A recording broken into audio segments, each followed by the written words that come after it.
মাননীয় সদস্য আপনার বক্তব্য শুরু করেন।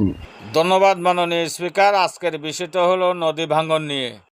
মেঘনা নদীর কবলে পড়ে হাজার হাজার হেক্টর জমি বিলীন হয়ে গেছে মাননীয় স্পিকার। মাননীয় স্পিকার, আরও বিলীন হয়ে গেছে লক্ষ লক্ষ মানুষের উপার্জনকৃত যে সকল জমি ছিল, এবং তারই সাথে বিলীন হয়ে গেছে মাননীয় স্পিকার মানুষের যে বাসস্থানটা ছিল, মানুষের শেষ ঠিকানাটি থাকে মাননীয় স্পিকার, সেই বাসস্থান শেষ ঠিকানাটুকু কবর হইতে সব কিছু ভেঙে এই মেঘনা নদীর কবলে বিলীন হয়ে গেছে মাননীয় স্পিকার। মাননীয় স্পিকার, আপনি যদি একটু দৃষ্টি করে দেখেন তাহলে বুঝতে পারবেন যে নদী ভাঙনের কবলে পড়ে কত লক্ষ লক্ষ পরিবার ধ্বংস হয়ে গেছে।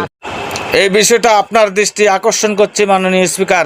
মাননীয় স্পিকার, আপনি যদি একটু সুদৃষ্টিতে রাখেন তাহলে এই নদী ভাঙনের কবল থেকে লক্ষ লক্ষ মানুষ মুক্তি পেতে পারে মাননীয় স্পিকার। মাননীয় স্পিকার, আরও আমি বলতে চাই, এই নদী ভাঙনের কবল থেকে হাতিয়া যাতায়াতের যেই সকল মানুষগুলো আছে, সেখানে এই যে চেয়ারম্যান ঘাট আছে, চেয়ারম্যান ঘাটের যেই সকল ফেরি চলাফেরা করে, সেই ফেরিটাও ঠিকমতো চলাফেরা করতে পারে না মাননীয় স্পিকার। মাননীয় স্পিকার, আরও আমি বলতে চাই, হাতিয়াতে নতুন করে যিনি এমপি হয়েছেন, তিনি যদি এই নদী ভাঙনের কবল থেকে মানুষকে রক্ষা করতে পারে তাহলে অবশ্যই নদী ভাঙনের কবল থেকে মানুষগুলো রক্ষা পেতে পারে মাননীয় স্পিকার।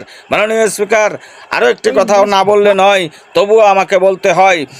নোয়াখালী 6 আসনের ভিতরে হাতিয়া দ্বীপটি হলো একটি সাগরের বুকে ভাসন্ত অবস্থায় মাননীয় স্পিকার। এখানে বিগত 17টি বছর ধরে একজন ক্ষমতায় ছিল, কিন্তু ক্ষমতা থাকা সত্ত্বে তিনি কোনো ব্লক কিংবা কোনো কার্যকলাপ করা হয় নাই। করার কথা ছিল, তিনি কিন্তু করেন নাই। মাননীয় স্পিকার, আপনি যদি একটু দৃষ্টিভঙ্গিতে রাখেন, এই নোয়াখালী হাতিয়া, বয়ারসর, সানন্দী, দরের বাজার, ভূমিহীন বাজার ধরে এখানে যদি একটু ব্লক দেওয়া হয় তাহলে নিরীহ মানুষগুলোর জীবন যাপন করতে অন্ততপক্ষে একটু ভালো হয়। যেটা ভেঙে চলে গেছে সেটা তো চলে গেছে মাননীয় স্পিকার, যেটা সামনে বেঁচে আছে সেটাকে আমরা বাঁচিয়ে রাখার জন্য অবশ্যই চেষ্টা করতে হবে মাননীয় স্পিকার। মাননীয় স্পিকার, আরও একটি কথা বলতে হয়, এখানে আরও এখান থেকে অন্তত 20 থেকে 30 কিলোমিটার দক্ষিণে ছিল মাননীয় স্পিকার, কিন্তু সেই নদীপথে ভেঙে এখন সব নদীর বুকে বিলীন হয়ে গেছে মাননীয় স্পিকার। মাননীয় স্পিকার, আমার পাশে যেজনকে দেখেছেন তিনিও আমার একজন সহকর্মী মাননীয় স্পিকার।